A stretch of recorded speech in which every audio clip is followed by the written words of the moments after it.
When I picked up the phone to ask my son Daniel when his wedding would be, I expected hesitation, maybe excitement, maybe even nerves. Instead, my daughter-in-law Sophia looked straight at me, held my gaze without blinking, and smiled. It was not a warm smile. It was sharp, measured, almost rehearsed. "Oh," she said casually, as if commenting on the weather, "we already got married yesterday. We only invited special people." For a moment, I didn't understand what she meant. My brain struggled to catch up, as though the words had been spoken in another language. Then they landed, slowly, painfully, like ice water poured down my spine. Special people. I stood there in the living room of my own house, still holding the phone, my fingers stiff around it. It suddenly felt impossibly heavy, as if it weighed 1,000 pounds. My chest tightened. My ears rang. For 3 years, I had paid their monthly rent, $500 every single month, without delay. I had bought every piece of furniture in their apartment, the couch, the dining table, the bed they slept in. I had filled their refrigerator countless times when they had nothing to eat. I had made sure they were warm in winter and comfortable in summer. And yet, I was not special. Daniel wouldn't look at me. He stared at the floor like a child caught in a lie. Sophia, on the other hand, made herself comfortable, sitting down on the sofa I had purchased with my own money. She crossed her legs slowly, confidently, as if she had just delivered good news. In my bedroom closet, hanging untouched, was the pale pink dress I had bought especially for her wedding. I had chosen it carefully, imagining the photographs, me standing proudly beside my son, smiling, finally feeling included. The shoes were still in their box. The tags were still on the dress. I had spent $200 on it, picturing myself in Daniel's wedding photos. Photos I would never be in. For weeks, I had planned everything. I had set aside $1,000 to give them as a wedding gift. I had called my sister Evelyn in Chicago, her voice filled with joy when I told her my son was getting married. I had scrubbed my house from top to bottom, believing they might come celebrate with me afterward. Every plan collapsed in a single second. Only special people. Daniel finally lifted his head. "Mom," he said, his voice flat and practiced. "It was just a small thing. Very intimate. Just the two of us and the witnesses." I nodded slowly, but inside, something broke. Because I knew it was a lie. Later that night, I saw the photos online. I saw Sophia's parents standing proudly beside the bride and groom. I saw her siblings laughing, raising champagne glasses. I saw her white wedding dress, the one I had unknowingly helped pay for with the $800 I gave her the month before for personal expenses. I saw everything I was never meant to see. Exactly 7 days later, my phone rang again. This time, Sophia's voice was different. Gone was the confidence. Gone was the smile I had seen that day. Now, she sounded desperate, almost frightened. "Margaret," she said quickly, "the rent is overdue. The landlord is threatening us. He says if we don't pay this week, we'll be evicted. You forgot to make the transfer." Her voice trembled, as if the world were ending. I didn't answer right away. Instead, memories flooded in. Every rushed trip to the bank, every canceled appointment, every night I ate cheap meals so they could live comfortably. Every sacrifice I made quietly, without complaint. After they excluded me from the most important moment of their lives, they still felt entitled to my help. "Sophia," I finally said, my voice calm and steady, "didn't I tell you? I only help special people." The silence on the line was unbearable. I don't understand," she stammered. "We are special to you. You're like a second mother to me." I closed my eyes. Lies. Beautifully wrapped lies. The same voice she used when she needed money, for the wedding dress, the rings, the honeymoon. The same voice I had trusted for years. For so long, I had lived carefully, afraid of saying the wrong thing, afraid of upsetting them. I gave and gave, hoping for affection, hoping for gratitude, hoping to feel needed. I was the perfect mother, the accommodating mother-in-law, the silent provider. But those words, "only special people," woke something inside me. That night, I sat on my bed and cried. Not from sadness, but from anger. From years of swallowing humiliation. From realizing how much of myself I had lost trying to be indispensable to people who considered me disposable. By morning, something had changed. I looked at myself in the mirror. The same tired eyes. The same wrinkles earned through decades of giving. But now, there was clarity. I made coffee and sat at the kitchen table, the same table where I had once counted money for their expenses. This time, I opened my bank statements. The numbers didn't lie. Rent, $18,000. Food, $7,200. Gifts, $3,000. Medical expenses, $800. Unpaid car loan, $2,500. Repairs, $600. Furniture, $1,200. $33,400. Money taken from my retirement. From the inheritance my late husband Thomas left, so I could live peacefully. My phone rang. Daniel's name appeared. I let it ring. Then Sophia called. I let that ring too. A message followed. I deleted it. That afternoon, I went for a walk for no one but myself. For the first time in months, I wasn't running errands for them. I walked slowly, breathing deeply, remembering the park where I once held Daniel's hand as a child. When I returned home, 3 cars were parked outside. Daniel's, Sophia's, and a stranger's. They still had keys.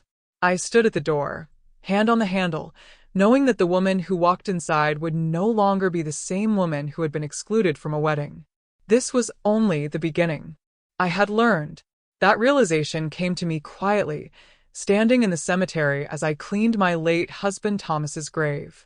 I removed the wilted flowers and replaced them with fresh ones, brushing soil from the stone with slow, deliberate movements. I stayed there for more than an hour, not speaking, not praying, simply breathing. For the first time in years, I felt no urgency to rush home.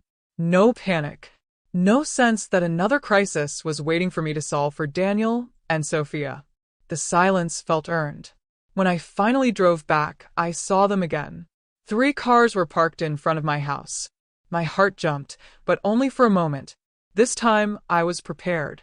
I stayed in my car and opened the security app on my phone. The cameras showed Daniel, Sophia, and 2 strangers I didn't recognize.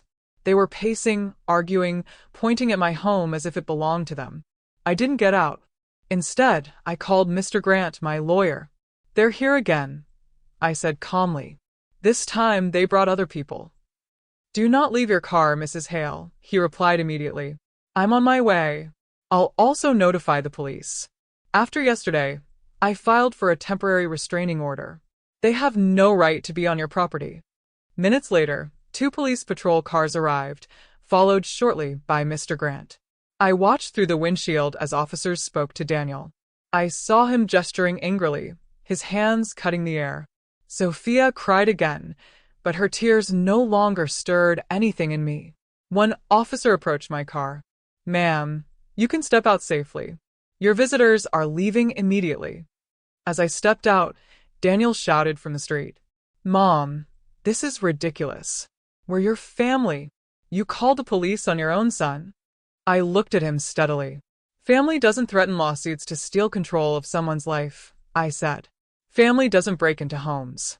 Family doesn't treat their mother like an ATM." Sophia screamed from across the street, "You're going to pay us what you owe. We have bills you co-signed. You can't abandon us." Mr. Grant stepped forward calmly. "Any further communication must go through my office," he said firmly. "And I strongly advise you to consult an attorney before making threats. My client has complete documentation of every voluntary payment made over the past 3 years." They left angry, defeated, but not finished. I knew that. Yet for the first time, I felt steady.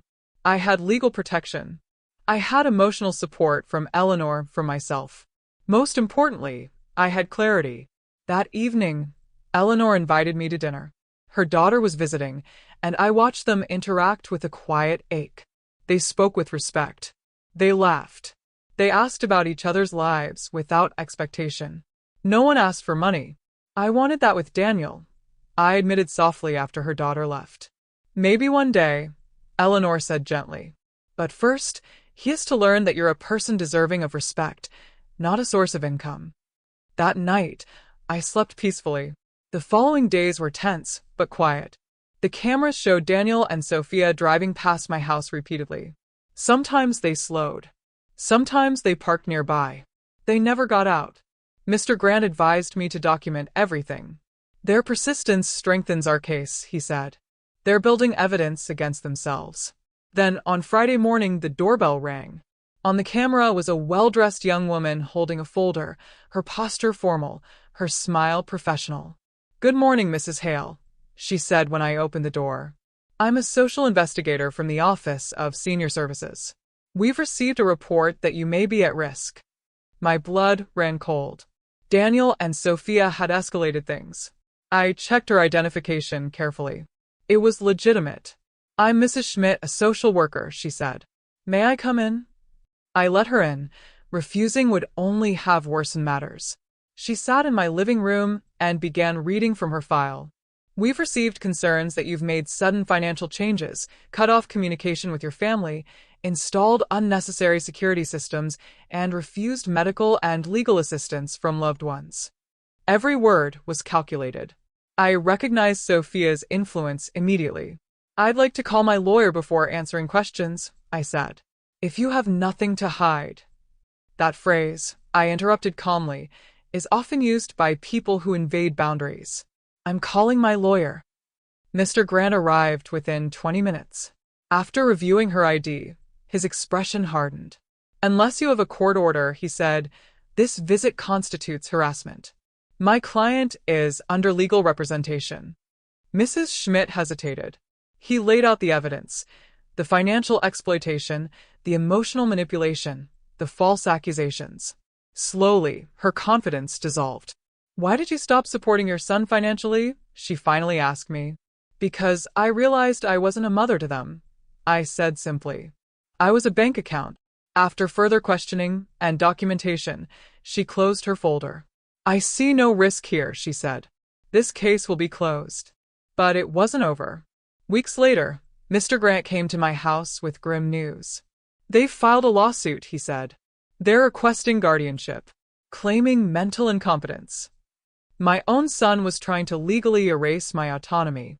What followed was the hardest fight of my life. They fabricated witnesses, twisted facts, manipulated professionals, even tricked my pharmacist into signing a misleading statement. But we uncovered the truth. We gathered evidence. We prepared. The trial came 3 weeks later. Daniel wouldn't meet my eyes. Sophia looked at me like an enemy.